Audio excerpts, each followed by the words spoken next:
NDA ప్రభుత్వం super 6 హామీల్లో ఇచ్చినటువంటి ఒక హామీ ఎన్టీఆర్ భరోసా పెన్షన్లు, దీపం 2, అదేవిధంగా దీపం 2లో ఉచిత గ్యాసు, నిరుద్యోగుల కోసం డిఎస్సి నోటిఫికేషన్ చేయడం జరిగింది.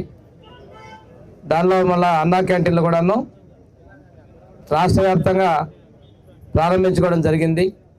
గ్రామీణ ప్రాంతాల్లో ఇది ఇవ్వాలని చెప్పేస్తే 14/19లోనే 2018 చివరిలో కందుకూరు రోడ్లో మనం ఫౌండేషన్ వేసి నిర్మాణం మొదలు పెట్టుకోవడం జరిగింది. తర్వాత ప్రభుత్వం మారడం, కోర్టులకు వెళ్ళినాయి. అది మళ్ళీ కంటిన్యూ చేద్దాం ఆ సెంటర్లు అనుకుంటే ఈ రోజున డిజైన్లో ఆ స్థలం సరిపోదు, దానిలో టాయిలెట్స్ మిగతా కూడా ఏర్పాటు చేయాలి కాబట్టి స్థలం సరిపోదు అని చెప్పేసి ఇంజనీరింగ్ అధికారులు చెప్పినందున ఇక్కడ మార్చడం జరిగింది. ఇది చుట్టూ కూడా మనకు ఎక్కువగా కార్మికులు ఉన్నటువంటి ప్రాంతం. ఈ ప్రాంతంలో నియోజకవర్గంలో సింగరాయకొండలోనే కావాలనే ఉద్దేశంతో నేను ఏర్పాటు చేయడం జరిగింది. మిగిలిన ప్రాంతాల్లో భవిష్యత్తులో ఇచ్చేటువంటి ఇంకొక క్యాంటీన్ పెడతాం. ఇక్కడ పూర్ పీపుల్ ఉండేటువంటి ప్లేస్ సింగరాయకొండ అని చెప్పేసి అటు కనిగిరి పైనుండి ఇటువైపు నుంచి రైల్వే స్టేషన్ ద్వారా వచ్చే వాళ్ళు, బస్సెస్, మైగ్రేషన్ పీపుల్ ఉండే ప్లేస్ అని చెప్పేసి ఇక్కడ ఏర్పాటు చేయడం జరిగింది.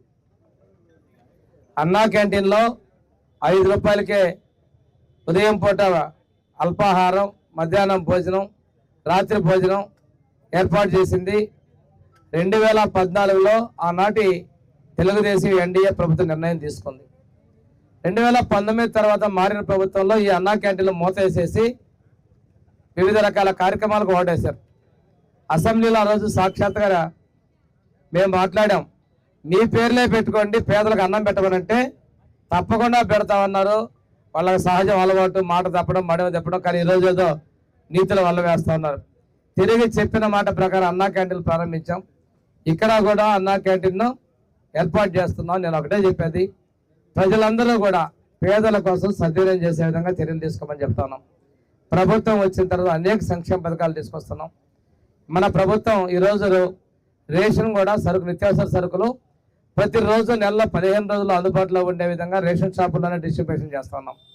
నిన్నటి నుంచి అయితే దివ్యాంగుల కోసం, వృద్ధుల కోసం డోర్కి నేరుగా సప్లై చేసే విధంగా మన ప్రభుత్వం చర్యలు తీసుకుంది. ప్రతి ఆలోచనలో కూడాను ప్రజల ముందుండాలి అనే లక్ష్యంతో మన ముఖ్యమంత్రి గారు, ఉప ముఖ్యమంత్రి గారు, అదేవిధంగా బీజేపీ నుంచి ప్రధానమంత్రి గారి సహకారంతో మనం ముందుకెళ్తా ఉన్నాం. ఇక్కడ ఒకటి తీసుకున్నట్లయితే అభివృద్ధి అనేది మళ్ళీ